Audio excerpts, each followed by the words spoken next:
찬양대가 조금 티가 나죠?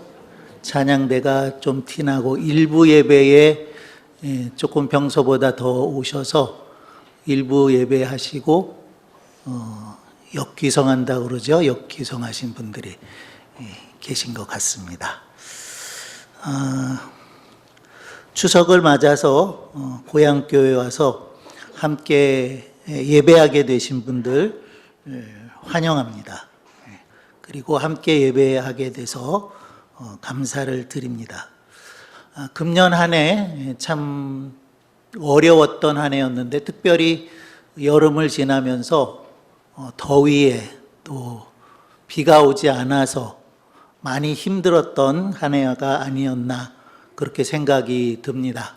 그러나 그럼에도 불구하고 명절에 흩어졌던 가족들이 함께 모여서 지나게 될 때에 그 어느 해의 명절보다 더 즐거운 명절을 보내시기를 바랍니다. 함께 모인 가족들이 있기 때문에 힘과 용기를 얻고 또 위로를 받는 명절이 되어지시기를 바랍니다. 어떤 목사님이 얘기해 주셨는데 가족들 모여서는 이런 얘기는 하지 말아야 된다 그러시더라고요. 두 가지 얘기인데 특별히 이제 젊은이들 때문에 이런 얘기는 하지 말아라 그러신 말씀을 제가 들었는데요. 첫 번째로는 결혼 언제 할래 이거 하지 말래요. 언제 결혼하느냐 이런 말 묻지 말고 또 한 가지는 취직했냐 하는 것도 묻지 말라고 말씀하시면서 뭐 고스톱을 쳐도 좀 살살 봐주면서 고스톱을 쳐라 그렇게 얘기를 하시더라고요. 하여튼 함께 모인 우리 가족들이 오래간만에 정담도 나누고 또 귀한 음식을 나누면서 가정의 정을 나누는 추석 명절이 되어지기를 바랍니다. 원래 추석 명절이라고 하는 것은 우리의 신앙과는 직접적인 관계는 없습니다. 우리는 추석을 알기를 신라시대 때부터 유래되었다 그렇게 얘기하고요. 추수의 기쁨을 함께 나누며 감사하는 그런 명절로 알고 있지요. 그래서 교회 절기로 따지자면 추수감사절에 해당된다고 볼 수가 있겠는데요. 그래서 요즘은 많은 교회들이 추석 명절 무렵에 추수감사주의를 지키는 것을 볼 수가 있습니다. 아마도 오늘 명절을 앞두고 추수감사주일로 지키는 교회도 꽤 있지 않을까 하는 그런 생각이 들기도 합니다. 우리가 이 추석을 지내면서 조상들을 기리기도 하는데요. 조상들을 기리면서 또 조상들께 감사하는 명절이 바로 추석이라 그렇게 말씀드릴 수가 있겠는데요. 조상 없이 태어난 사람은 없습니다. 다 할아버지가 계시고 또 그 위에 증조할아버지, 고조할아버지, 할머니들 계셔서 우리가 오늘 존재할 수 있다라고 할 수 있겠고요. 또 조상들로부터는 우리가 많은 것들을 물려받았지요. 이 나라도 그렇고 땅도 그렇고 또 여러 가지 문화적인 것들도 조상들로부터 물려받은 것입니다. 그렇기 때문에 그런 것들에 대해서 우리가 감사해야 된다는 것입니다. 그러나 오해하지 않으셔야 되는 것은 조상들을 숭배하자는 것은 아니라는 거죠. 조상들이 계셨기 때문에 조상들의 은혜가 있었다는 겁니다. 마치 하나님의 은혜를 우리가 힘입는 것처럼 하나님은 우리의 조상들을 통해서도 우리에게 살아갈 수 있는 힘과 능력을 주셨다고 믿습니다. 그런 의미에서 조상들을 우리가 조상들에게 감사를 표할 수 있는 이런 추석이 되어져야 한다라고 먼저 생각을 합니다. 그러나 분명히 하고 넘어가야 될 것, 숭배하는 것은 아니라는 거죠. 우리가 믿음을 고백하는 그런 믿음을 고백하는 대상은 되지 않는다는 거예요. 사람이라고 하는 존재는 서로 사랑하는 존재이죠. 마찬가지입니다. 부모님들도 조상들도 우리가 사랑했어야 할 대상이지 결코 숭배의 대상, 믿음의 대상은 아니라는 것을 우리가 분명히 해야 될 겁니다. 예배의 대상이 될 수 없다라고도 말씀드릴 수가 있겠는데요. 우리 사람은 연약하고 유한한 존재입니다. 그런데 우리가 죽어서 조상신이 되고 조상신이 되어서 후손들을 내가 잘 돌봐줘야지. 제사상이 풍성하면 잘 돌봐주고 아니면 조금 약하게 해야지. 그런 건 아니죠. 내가 죽어서 신이 될 거다라고 생각하는 것은 잘못된 생각이라는 거예요. 그런 일은 있을 수가 없지요. 생명이 있어서 살아있는 동안에도 우리는 얼마나 많은 연약함을 고백할 수밖에 없는지 모릅니다. 자기에게 주어진 생애를 제대로 감당하지 못하는 그런 일들도 있는데 죽어서 후손들을 돌본다는 것은 있을 수 없는 일이다. 그래서 조상들은 뭐가 아니에요? 숭배의 대상은 아니다. 제사상을 차려놓고 그 앞에 절하는 일은 바른 신앙의 모습이 아니다. 그렇게 말씀드릴 수가 있겠습니다. 그러니까 사실은 부모님에게는 언제 잘해야 돼요? 뭐 그 노래를 제가 잘 모릅니다만은 누구를 대상으로 한 건지는 모르겠는데 뭐 있을 때 잘해 뭐 그런 노래 있었죠. 있을 때 잘해. 그런 것처럼 부모님이 돌아가시고 아무리 제사상을 잘 차린다 하더라도 그건 정말 헛되고 어리석은 일이라는 것을 우리가 분명히 해야 되겠고요. 그리고 부모님이 살아계실 때 우리가 효도하고 공경하는 일이 우리가 바로 해야 될 일이라고 믿습니다. 방송을 통해서 보게 되면은 이런 명절 무렵에 마치 온 국민이 추석을 맞아서 차례를 드리는 것처럼 그렇게 보도하고 있는 것을 볼 수가 있는데요. 이 차례라고 하는 것 사전에서는 이렇게 정의하고 있더라고요. 음력 설날이나 다다리 초하룻날, 보름날, 명절날, 조상 생일 등에 간단히 음식을 차려놓고 지내는 제사다. 이렇게 정의하고 있는 것을 볼 수가 있습니다.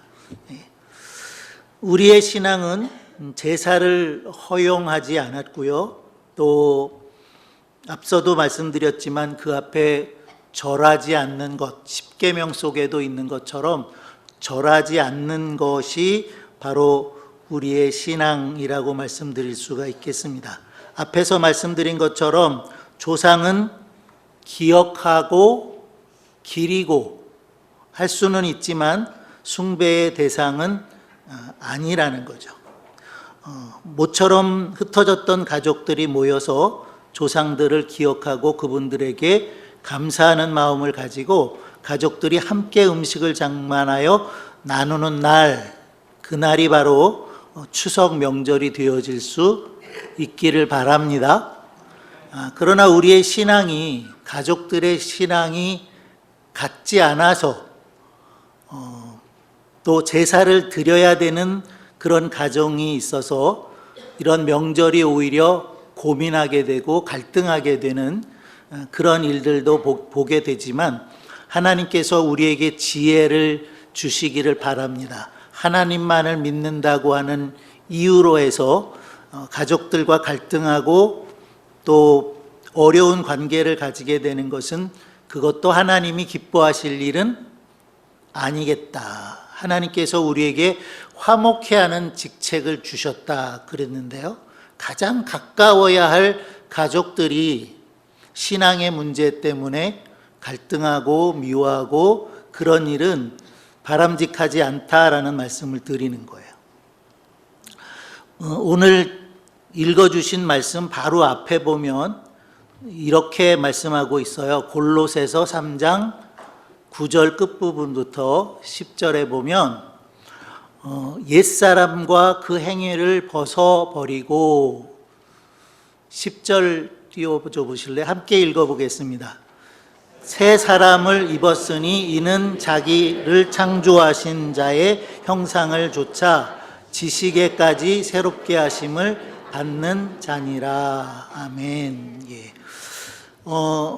그리스도인을 말하면서 그리스도인이 된다는 것은 옛사람을 먼저 벗어버리는 거다.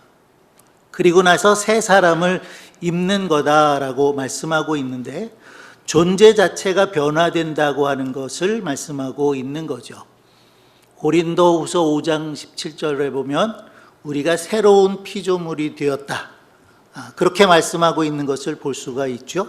하나님의 자녀라고 하는 새로운 신분과 새 사람으로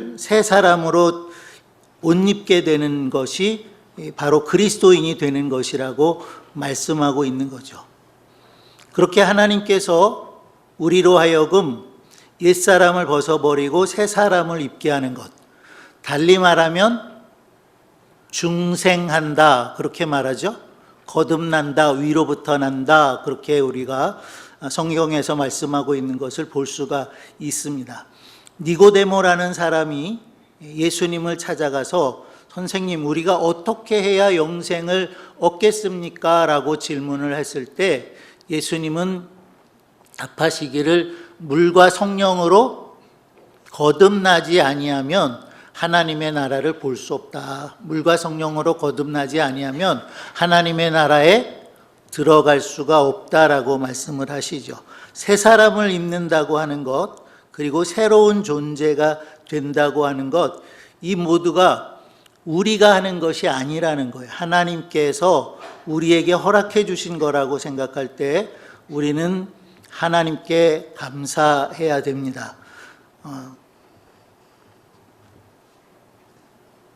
그리고 오늘 말씀 속에서 보는 것처럼 먼저 우리는 하나님께 우리를 지으시고 또 우리를 하나님의 자녀 삼아 주신 하나님께 감사하는 삶을 살아야 한다라고 하는 사실을 오늘 사도 바울은 골로새서에서 말씀을 하고 있는데 다시 한번 읽어보지요. 골로새서 3장 15절부터 17절까지 함께 읽어보겠습니다. 그리스도의 평강이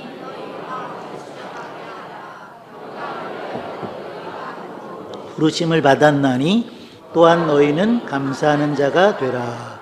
그리스도의 말씀이 너희 속에 풍성히 거하여 모든 지혜로 피차 가르치며 권면하며 시와 찬미와 신령한 노래를 부르며 마음의 감사함으로 하나님을 찬양하고 또 무엇을 하든지 말에나 일에나 다 주 예수의 이름으로 하고 그를 힘입어 하나님 아버지께 감사하라.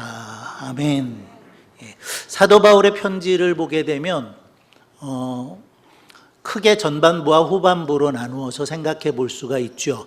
전반부에서는 교리적인 내용, 신학적인 내용을 말씀한다고 하면 후반기에 가서는 그렇다면 구체적으로 우리가 어떠한 그리스도인으로서 어떠한 삶을 살아야 하는가 하는 것들을 말씀하고 있는데요.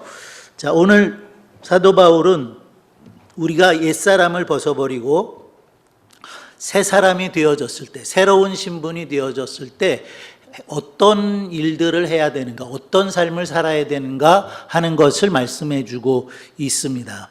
그 가운데 거듭거듭해서 말씀하고 있는 것이 감사하라는 거죠. 그래서 바울은 이렇게 말합니다. 너희는 감사하는 자가 되라. 그리스도의 말씀이 너희 속에 풍성히 거하며 모든 지혜로 피차 가르치며 권면하고 시와 찬미로 신령한 노래를 부르며 마음에 감사함으로 하나님께 찬양하라 그랬어요. 또 주 예수 이름으로 모든 일들을 해야 하고 그를 힘입어서 하나님 아버지께 감사하라 그랬습니다. 우리가 그리스도인으로서 범사에 감사해야 되죠. 범사에 감사하라. 이는 그리스도 예수 안에서 너희를 향한 하나님의 뜻이니라고 데살로니가 전서에서 말씀하고 있는데요. 우리를 향하신 하나님의 뜻, 감사하는 일이다 라고 성경은 말씀하고 있는 거죠. 우리가 다 감사하는 사람이 되어야 하겠고요. 또 감사하는 사람인지 아닌지 하는 것을 통해서 우리는 이 사람이 진정한 그리스도인인가 아닌가 하는 것을 알 수 있다는 것입니다. 그래서 특별히 오늘 우리가 추석 명절을 앞두고 더욱 하나님께 감사하는 사람들이 되어질 수 있기를 바랍니다. 한번 옆에 분들에게 감사합니다. 그렇게 인사 나눠볼까요?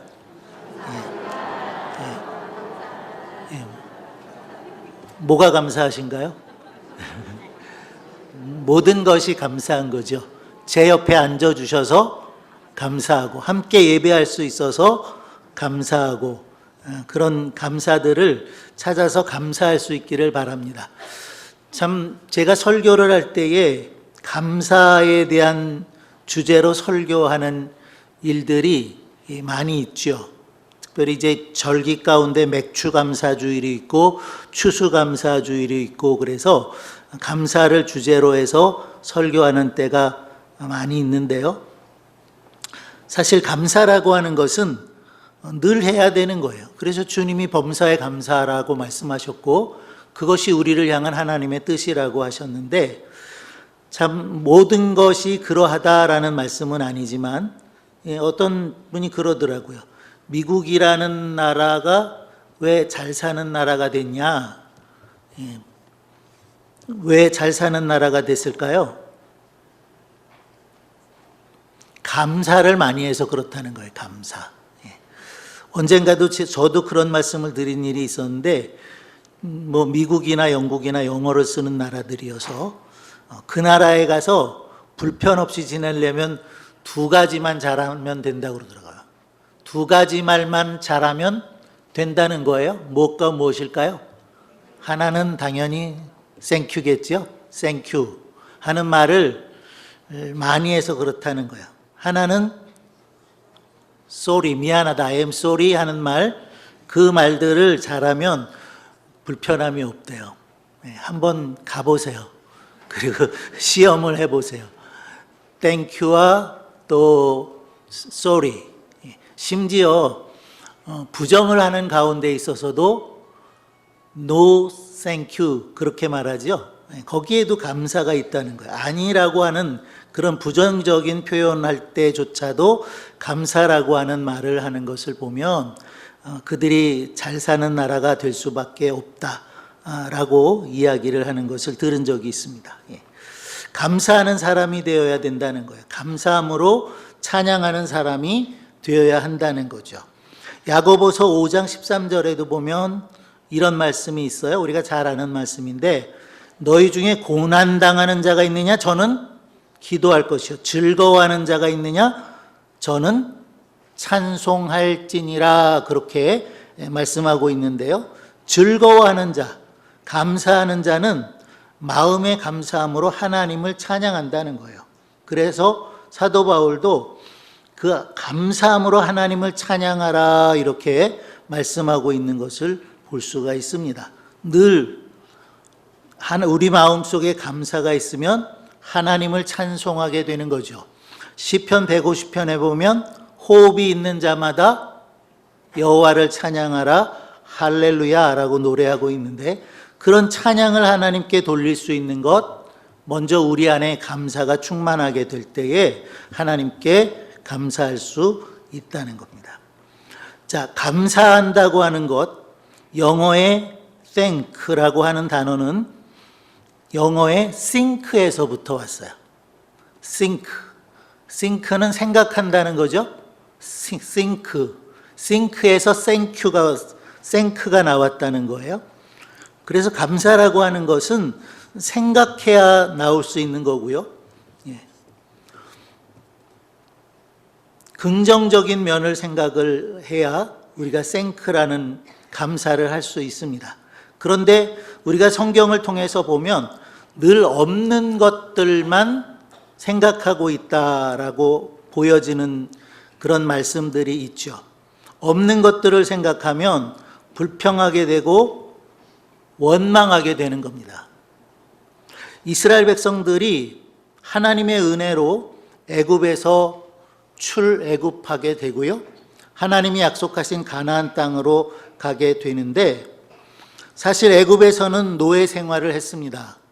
정확히는 모르겠지만은 적어도 한 50년 내지 100년 그 어간 노예로 살지 않았을까 그런 생각을 해보게 되는데요.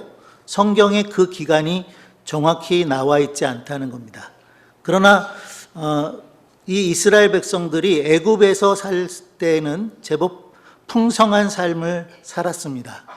그런데 출애굽하고 광야에 와 보니까 그렇지 못했다는 거죠.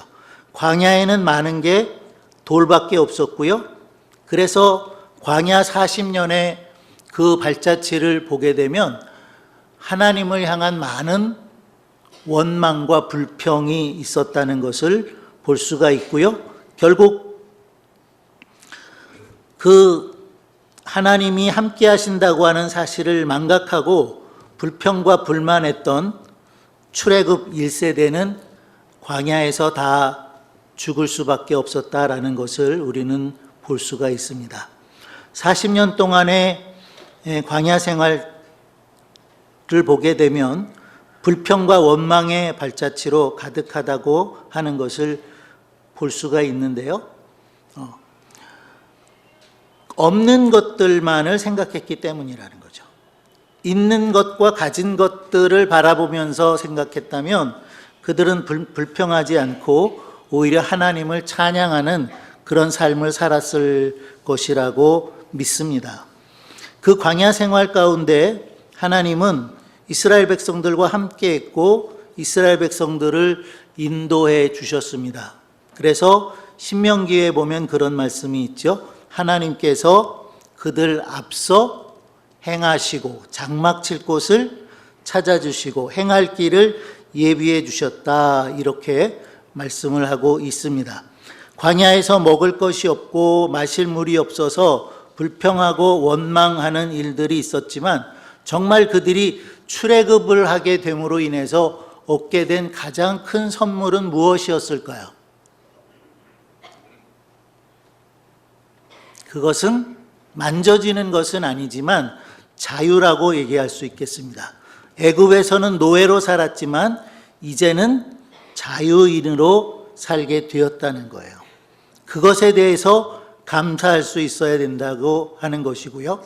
출애굽기 19장에 오면 이스라엘 백성들이 시내산에 이르게 되고 시내산에서 하나님과 약속하는 것이 있습니다. 하나님이 이렇게 말씀하셨어요. 이스라엘 백성들을 향해서 너희들이 내 말을 듣고 내 말을 지켜 행하면 나의 소유가 될 것이다. 제사장 나라 거룩한 백성이 될 것이다 라는 말씀을 해 주시죠. 그들의 신분의 변화를 말씀을 하고 있는 겁니다. 이와 같은 것을 하나님께서 그들에게 허락하신 것보다 더 큰 은혜가 어디 있겠습니까? 그 은혜를 기억하고 이스라엘 백성들은 하나님께 감사할 수 있어야 하는 것이고요. 또한 그 40년 동안에 하나님은 만나를 내려주셔서 먹게 하셨어요. 하나님께서 그들에게 양식을 허락하실 때에 일주일분을 주시는 것도 아니고 한 달분을 주는 것도 아니고 매일매일 먹을 양식을 주셨다는 것을 볼 수가 있습니다. 디모데전서 6장 8절에 보면 이런 말씀이 있어요. 우리가 먹을 것과 입을 것이 있은즉 족한 줄로 알 것이니라. 족한 줄 알라라고 하는 것이 무슨 의미가 담겨져 있겠습니까? 먹을 것이 있으면 감사하라는 겁니다. 그죠? 입을 것이 있어서 입고 있다면 그것을 감사하라고 말씀을 하고 있다는 거죠. 우리는 늘 감사의 조건들을 찾아서 하나님 앞에 감사하는 삶을 살 수 있어야 하겠습니다. 감사함으로 하나님을 찬양하는 우리 모든 성도들이 되기를 바랍니다. 모든 일에 감사하고 그 감사하는 모습을 통해서 우리가 진정한 그리스도인임을 증명할 수 있기를 바랍니다. 또 한 가지 이런 일을 하라고 말했어요. 13절의 말씀인데요. 제가 다시 한번 읽겠습니다. 누가 네게 혐의가 있거든 서로 용납하여 피차 용서하되 주께서 너희를 용서하신 것 같이 너희도 그리하고 이 모든 것 위에 사랑을 더하라. 이는 온전하게 매는 띠니라. 그렇게 말씀하고 있습니다. 누가 네게 혐의가 있거든 용납하라는 거예요. 요 지난 며칠을 보내면서 우리는 통일에 대한 아주 긍정적인 모습을 볼 수가 있었습니다. 물론 의견들은 다를 수 있지만 참 하나 되고자 애쓴다는 모습은 아름다운 거지요. 사실 역사 속의 아픔을 따진다면 많이 힘든 일이 있을 것입니다. 그러나 그럼에도 불구하고 서로 용납하게 될 때, 용서하게 될 때 통일의 날은 더 속히 오지 않겠나 그런 생각을 해볼 수가 있겠는데요. 모두가 고향으로 가면서 가족을 찾는 이 명절에 휴전선을 앞두고 가족들을 만나지 못하는 실향민들, 얼마나 안타까운 일인지 모릅니다. 그런데 휴전선이 막혀진 것도 아닌데 만나지 못하는 친척들, 가족들이 있다면 얼마나 그것은 가슴 아픈 일이겠어요? 무엇 때문에 한 피를 받은 형제들 간에 갈등을 하는 걸까요? 많이 말씀드렸었지만 아브라함과 롯의 관계를 생각해 보시기 바랍니다.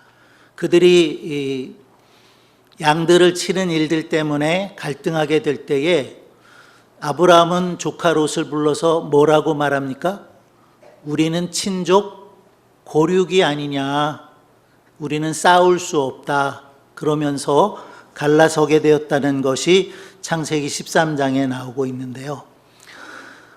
이번 추석은 혹시라도 우리 가운데 어그러져 있는 관계들, 특별히 가정 안에서 친족들 안에서 어그러진 관계들이 있다면 오늘 말씀처럼 서로 용납하실 수 있기를 바랍니다. 누가 네게 혐의가 있거든 서로 용납하라.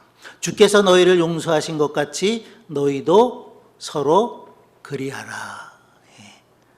그래서 이제 내일 맞이하게 될 추석 그리고 그 연휴들을 보내실 때에 두 가지를 잘 하셨으면 좋겠어요. 첫째는 감사하는 거예요. 그죠? 하나님께도 감사하고 또 많은 사람들, 은혜를 입은 분들에게 감사하시게 되기를 바라고요. 다른 한 가지는 혹시라도 정말 누구보다도 가까워야 할 사이인데 어그러져 있는 관계가 있으면 오늘 말씀처럼 용납하고 용서하고 거기에다가 사랑을 더하는, 말씀이 뭐라고 그랬어요? 사랑은 온전하게 하는 띠니라 그랬습니다. 그렇게 온전하게 되는 온 가족이 하나가 되고 하나 되어서 명절의 기쁨을 함께 나눌 수 있게 되기를 간절히 바랍니다. 기도하겠습니다.